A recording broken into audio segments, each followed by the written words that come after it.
Surah Al-Jasiyah 56. Ya. Tapi dalam keyakinan Islam tidak seperti itu. Kita kembali kepada Allah mempertanggungjawabkan. Man jadilu fi ayatillahi illa alladziina kafaru fala yaghurka taqallubuhum fil bilad.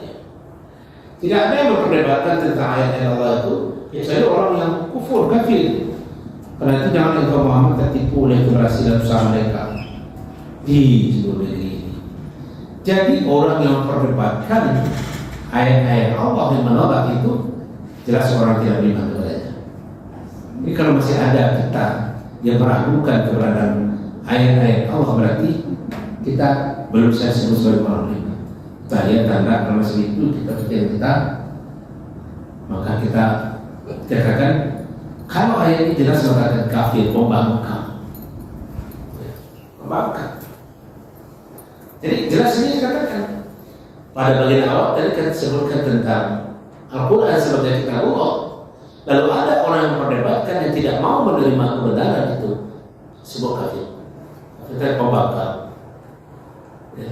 Kata kafir itu artinya membangkang. Orang disebut kafir, orang membangkang. Ya. Lalu bagaimana Ustaz kalau kita mendiskusikan ayat-ayat? Boleh saja berdiskusi, boleh. Tapi ketika kita menolak kebenarannya, meragukan keberadaannya, itu bersalah gitu. Lalu bagaimana kalau kita memahami ayat itu berbeda pemahaman? Boleh, nggak masalah. Ya, yang dimaksud oleh ayat itu di sini tidak memperdebatkan, itu menolak. Tapi kalau berbeda kita dalam memahami, maka itu boleh saja. Selagi perbedaan pemahaman itu berada pada hal-hal yang mungkin kita berbeda pemahamannya, maka tafsir itu bisa saja dalam menafsirkan sesuatu para mufassir itu beda-beda pemahaman. Itu boleh. Itu perdebatan yang bolehkan karena tidak keluar dari prinsip. Tapi maksud ayat ini memperdebatkan itu menolak keberadaan ayat Al-Quran. Tidak ada Al-Quran itu sama saja itu benar. Kalau ada artinya tidak ada salah. Tapi kalau berbeda memahami satu ayat dan ayat yang lain, itu selagi tidak keluar dari prinsip-prinsip yang ada, itu sifatnya dibolehkan. Tapi ada kategorinya. Kebolehan itu selagi tidak keluar dari hukum-hukum yang sudah jelas. Jadi jelas bisa Bapak Ibu, orang-orang yang akan memperdebatkan ayat Al-Quran, menolak maksud itu adalah orang yang di hati mereka tidak ada keimanan itu, ya. Oleh sebab itu Nabi diingatkan betul oleh Allah, ya. Apa itu? Jangan mereka Muhammad tertipu oleh keberhasilan usaha mereka di seluruh negeri. Walaupun mereka sukses segala macam, ya, jangan kita tertipu. Yang tertipu itu apa? Jangan sampai kita terpesona ternyata ya, orang itu dari kalangan Quran dan mengerti Al-Quran, tapi berhasil ya, bisa sukses ya. Yang tertipu, ya, yang tertipu. Dia itu tidak suka kepada Al-Quran, itu menentang Al-Quran, tapi wah, mereka itu sukses di negeri, di penjuru. Jangan kamu terbedaya oleh itu Muhammad. Jadi kita dalam hidup ini belum hadir, bapak-bapak hadir, ya. Yang kita terpesona dengan keadaan seperti itu. Wah, saya itu dia itu ada itu percaya kepada Al-Quran, tak ada pernah baca Al-Quran, tak tahu dengan Al-Quran, tapi hidupnya ini jangan terpesona, jangan tertipu dengan itu. Karena godaan hati itu kan bisa muncul seperti itu, Bu ya. Bisa kan? Boleh ya. Tak tahu dengan agama sama sekali itu, tapi hidupnya jangan tertipu kalau dengan ilmu. Ya, jangan tertipu. Kadzabat qablahum qaum Nuh wal ahzab min ba'dihim. Ya, wa harat kullu ummatin bi rasulihim liyakhudhuhu wa jadalu bil batil liyudhilu bihi al-haqq fa akhadathum fa kaifa kana iqab. Sebelum kehadiran Nabi Muhammad jauh sebelumnya sudah ada pula kaum yang mempersekutukan Allah itu. Kaum Nuh itu dan golongan-golongan yang bersekutu setelah mereka telah mendustakan Rasul, dan setiap umat telah merencanakan tipu daya terhadap Rasul mereka. untuk melawannya, dan mereka membantah dengan alasan batil untuk melenyapkan kebenaran. Karena itu aku tahu mereka dengan azab. Maka betapa pedihnya azab itu. Dakwah Nabi yang berat dalam tantangan dakwah menyebarkan agama Islam segala macam. Kalau Nabi yang sahabat di masanya, kita dengan keadaan dakwah kita hari ini, ayat ini menegaskan kepada Nabi secara khusus, orang-orang yang menolak, orang-orang yang mendustakan kerasulan itu sudah ada. Salah satunya adalah apa yang diperbuat oleh kaum Nuh yang menolak kerasulan Nabi Nuh.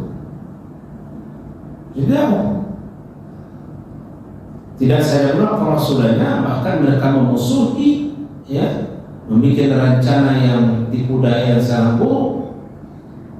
Bahkan mereka itu melakukan sesuatu yang sangat batil. Ayat ini tentu memberikan batil kepada Nabi bahwa di dalam dakwahmu nanti Muhammad kalau begitu, ya, akan kamu temukan orang-orang yang seperti itu. Orang mendustakan, tidak menerima keberadaan kenabian, tidak percaya kepada ayat, menolak kitab suci, akan ada, akan ditemukan. Maka seorang Nabi sudah diberitahu oleh Allah situasi akan terjadi pada dirinya dalam dakwahnya. Jadi Nabi itu dalam berdakwah jangan kita kira bahwa mulus saja, tidak, berat. Ada tantangan, ada intimidasi, macam-macam dalam hidup Nabi.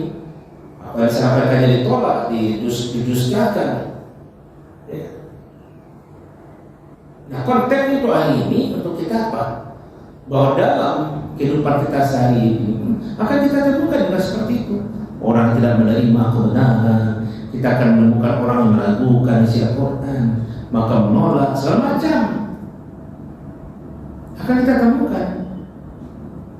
Nah, tapi pada ujung ayat katakan Allah tahu kemitahuan mereka dengan asal. Artinya apa itu Bapak Ibu? Ya, dakwah yang berat itu, tetapi orang-orang dakwah selalu dalam lingkungan Allah, dan orang menentang apa yang kita lakukan kebaikan-kebaikan dakwah itu, mereka akan menghadapi situasi yang sulit dalam kehidupan mereka pada masanya. Jadi kalau begitu bisa kita bawakan dalam konteks kehidupan kita Bapak Ibu, dalam menyebar kebaikan, dalam menyampaikan sebuah kebenaran. Ya, itu banyak tantangan. Ya, banyak tantangan, banyak rintangan. Tidak mulus-mulus saja dakwah kita ini. Baik secara besar ataupun secara kecil, pasti ada saja itu. Cemeh-cemeh itu kan muncul aja. Jangan ada itu. Contoh saja kita urus masjid. Sudah masjid kita urus, masjidnya kita terima, ya tidak baik kita terima, betul tak? Kalau panas telinga kita berarti kita jadi urus masjid. Jangan pernah berbuat itu. Ambo kalau jadi urus masjid, ambo deko, ambo mau luangkan waktu untuk urus masjid. Tapi kalau kita harus jadi modal, buruk dia nanti bodoh, tidak Pak? Iya. Kalau berdasarkan ayat ini, dari dulu sudah seperti itu sifat manusia. Dari zaman Nabi Nuh, zaman Nabi Nuh itu kapan jawaban? Jauh sebelumnya. Itu yang dihadapi oleh Nabi Nuh. Dan kamu tahu, yang dihadapi oleh Nabi Nuh itu, tantang itu datangnya dari siapa? Dari siapa Pak? Dari keluarga terdekat. Ya, siapa itu? Istrinya, anaknya, ya kan? Mana perasaan itu? Penebar kebaikan, tapi penentang pertamanya bangsa ke depan ini apa? Istrinya. Wah, itu luar biasa, luar biasa. Namun ingin kapal, karena ada banjir besar kata Nabi Nuh. Istrinya mengatakan, coba Bapak yang melihat betapa bodohnya suamiku. Masa bikin kapal di perang pasir? Ya kan, kemana perasaan itu? Luar biasa torehannya dalam jiwa kita itu. Anak yang disayangi bukannya patuh, malah jadi musuh dan seribu. Maka Nabi sudah dibawa oleh Allah, diperintah, diperlihatkan kepada Allah situasi yang pernah terjadi pada yang berdakwah sebelum beliau, yaitu Nabi Nuh, betapa beratnya dakwahnya. Ya, tantangan orang yang menolak kebenaran agama di bawahnya. Kenapa Nabi Nuh diungkapkan? Karena salah satu tantangan di antara nabi-nabi yang menerima tantangan Nabi Nuh. Dari mana itu? Tantangan itu muncul dari kalangan sendiri. Kalau orang lain memusuhi gimana kok? Biar aja, ada masalah. Tapi kalau belahan jiwa yang memusuhi kita, apa itu? Oh, luar biasa saya hatinya. Ya nabo. Kalau orang lain benci kepada kita, itu biasa apa? Nah, tapi kalau yang di hati kita itu yang membenci kita, luar biasa. Maka rahasia bagi kita apa rahasia? Allah ungkapkan apa pernah dialami oleh Nabi Nuh. Ternyata perjuangan Nabi Nuh dalam berdakwah itu luar biasa. Musuhnya tidak dari luar, tapi dalam dirinya sendiri, keluarga. Ya, berat. Jadi dengan begitu Nabi kuatkan hati oleh Allah dengan pemberitaan yang terjadi itu. Yang bagi kita juga begitu, Bapak. Gagasan kita, ide kita, sesuatu kita miliki, jangan kita perkirakan akan mulus-mulus saja. Seperti contoh kita tadi dari pengurus masjid sudah begini itu sudah bagus, kita cat dindingnya patah. Ini tidak laku, cat ini sudah kuno ya kan. Baras, ya Pak. Iya Pak. Ya. Dulu membangun kubah itu bermalam-malam orang apa? Merundingkan ini modelnya. Itu datangnya 2-3 hari modelnya ini kuno saja. Mana itu? Kalau orang lain menanya ini jemaah sendiri, nah kalau begitu orang terdekat kita. Tapi dalam dakwah itu soalnya biasa, yang biasa. Jadi itu lika-liku dakwah Nabi. Karena pada bagian awal dari surah Ghafir ini menegaskan tentang wahyu dan sifat-sifat Allah dan apa yang terjadi dalam diri Nabi. Wa kadzalika haqqat kalimatu rabbika 'ala alladziina kafaru annahum ashabun nar. Dan demikianlah telah pasti berlaku ketetapan Tuhan Subhanahu Allah terhadap orang-orang yang kafir itu. Orang yang berpikiran licik, orang yang berpikiran buruk, enggak benar, sudah Allah katakan, ya. Dan demikianlah telah pasti berlaku ketetapan Tuhan terhadap orang-orang yang kafir, orang licik itu sesungguhnya mereka adalah orang penghuni neraka, mendapatkan keburukan dalam hidupnya. Tunggu masa saja, ya. Secara tidak langsung ini kepada kita, ya, hidup ini diisi dengan kelicikan. Jangan hidup ini dihiasi dengan keburukan. Jangan hiasi hidup ini dengan tipu daya. Karena itu semuanya akan menjerumuskan kita sendiri.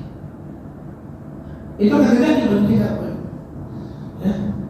Jadi tegas sekali prinsip-prinsip dari ayat ini menegaskan kepada kita bahwa kehidupan itu tulus saja, ya. Dan di sini ada sebuah hukum sebab akibat yang bisa kita pahami. Setiap keburukan yang kita lakukan, akibatnya akan kembali kepada diri kita sendiri. Dan pada ayat kita sekarang ini, dan demikianlah telah pasti berlaku ketetapan Tuhanmu terhadap orang-orang kafir, orang jahat. Ketetapan yang pasti itu setiap kejahatan itu pasti akan pulang kepada yang melakukannya. Setiap keburukan, kelicikan, maka yang melakukan akan menerima hasilnya. Begitu, ketetapan yang pasti dari Allah. Karena salah satu sifat yang ada pada Allah itu adalah Allah itu zat yang maha adil. Yang salah bentuk keadilan Allah itu adalah Allah akan memberikan sesuatu kepada seseorang itu sesuai dengan apa yang dia perbuat. Ayat terakhir dari surah Al-Baqarah itu apa bunyinya? Laha ma kasabat wa 'alaiha ma kasabat. Laha wa 'alaiha. Beda itu. Laha itu boleh mendapat, 'alaiha ditimpakan. Laha mendapatkan kebaikan, 'alaiha mendapatkan keburukan. reward and punishment. Nah, itu. Kalau Allah itu reward Pak, rehat atau punishment. Hidup itu Pak, kita berhak mendapatkan ya balasan kebaikan. Tapi pada sisi lain siap-siap juga mendapatkan keburukan dari apa yang kita perbuat. Itu adalah keadilan Allah kepada kita melakukan. Bahkan dari itu pada ayat yang ke-6 penegasan tentang berkaitan dengan ya Al-Quran, kalam Allah. Penegasan tadi yang sudah tadi itu bahasa Allah memiliki sifat-sifat Maha Pengampun, Maha Penerima taubat ya, yang keras hukumannya dan juga memiliki karunia. Dan penegasan tiada ilah kecuali Allah itu saja. Kita temukan juga tadi penggambaran dari ayat itu tentang perjuangan Nabi Nuh untuk menguatkan hati Nabi dan juga menguatkan hati orang-orang yang menegakkan kebenaran. Bahwa dalam menegak kebenaran itu pasti ada tantangan. Tantang itu bisa saja datangnya dari luar, tapi tantang terdekat kebenaran itu ada dalam keluarga sendiri, seperti yang pernah dialami oleh Nabi. Jadi para nabi itu banyak keluarga-keluarganya yang jadi pemakar musuhnya. Siapa contoh nabi yang lainnya Bang? Nabi yang menghadapi ujian seperti itu dalam Nabi Lut. Ya, Nabi Lut itu siapa musuhnya benar-benar? Istrinya sendiri. Keras Nabi Lut mengatakan begini, istrinya keras pula mengatakan begini. Endingnya bagaimana? Datang mereka kan, ayo jalan kau, bawa anak gadismu, jangan melihat ke belakang. Kalau kau melihat ke belakang nanti kamu terkejut, mereka sudah hancur. Kan itu yang selamat, ya kan? Kaumnya yang batu dalam anak gadisnya dan dirinya sendiri, istrinya benar. Belakang, jangan bawa dia lihat ke belakang, tenggelam. Kenapa? Karena dialami oleh umat hidup di zaman hidup itu adalah mereka mengalami seperti ini, tikar dulu, letakkan makanan di atas ini, lalu balikkan tikar ini, kemana terjadinya? Seperti itu terjadi. Ini, bayangkan ini letakkan makanan semacam, lalu angkat ini, bagaimana jadinya? Berserakan, terbalik. Itu terjadi. Nabi Nuh kemudian bilang, kamu jalan aja terus sama. Yang cari belakang. Kau cari belakang kebuati. Siapa musuhnya? Istrinya sendiri. Jadi kadang-kala dalam hidup ini Bapak Ibu, musuh itu datangnya dari Nabi disebutkan kisah Nabi Nuh itu karena dalam dakwah Nabi dia juga mengalami kondisi yang seperti itu. Musuh-musuh Nabi itu siapa di antaranya? Kamu kalau luarnya. Dan keluarga sendiri siapa itu? Paman-pamannya yang dari kecil sayang sama dia kan? Yang membuat miris perasaan Nabi itu paman itu sendiri. Abu Lahab itu siapa itu? Istrinya, tantenya. Ya, siapa nama tantenya? Ini tante yang satu ini janganlah tiru-tiru perangai ini. Iya, namanya Ummu Jamil. Itu panggilannya Ummu apa artinya? Mama kalau bahasa Papua, mama kalau bahasa kerennya, mom. Jamil apa artinya? Cantik, rancak. Tidak harus rancak, itu lebih benar rancak. Mana rancaknya istri yang boleh hapus tak itu, tidak tahu dulu. Kenapa? Ya, tapi begitulah sejarah. Tapi wamra'atu amalatan, dia membawakan kayu bakar untuk membakar Abu Lahab di akhirat. Di dunianya apa? Api yang kecil itu dia yang membawakan kayu bakar, menggelora, naik api itu ke permukaan Lahab, api yang membubung. Kebencian Abu Lahab itu dimotori oleh istrinya. Jadi kebencian Abu Lahab yang membubung tinggi itu tukang komponen siapa? Istrinya sendiri. Atau sampaikan tadi yang ibu-ibu mereka dia tiru. Enggak. Kalau mau rancak, yang tiru itu. Dia yang menghina Nabi. Bahkan surat Duha itu turun, ya, itu Nabi itu dalam keadaan luar biasa, dibully. Muhammad, mana Jibrilmu? Kamu udah tinggalkan Tuhanmu itu, tidak ada itu. Turun surah Duha. Wadduha wallaili idza saja, ma wadda'aka rabbuka wa ma qala. Tidak Tuhanmu meninggalkan kamu Muhammad, baru kuat juga Nabi. Jadi artinya ayat-ayat ini yang kita sampai ayat 6 baru ini Bapak Ibu. Ini memberikan pengajaran kepada kita supaya kuat yang dialami dalam menghadapi situasi. Harus kuat kita dulu. Kalau kuat kita bisa berbahaya. Ya. Atau saya bagi para penegak kebenaran, para dai segala macam, yang macam-macam ujian akan kita hadapi. Jadi demikian. Ini kalau ayat ke-6 kita janji tadi sampai ayat ke-10 itu waktu batasi. Apabila kita pahami ayat 1 sampai ayat 6 ini bertujuan untuk mengokohkan jiwa Nabi, tapi juga pengajaran yang perlu kita kuatkan jiwa kita bahwa dalam tantangan dalam hidup ini akan banyak tantangan yang datang, ya,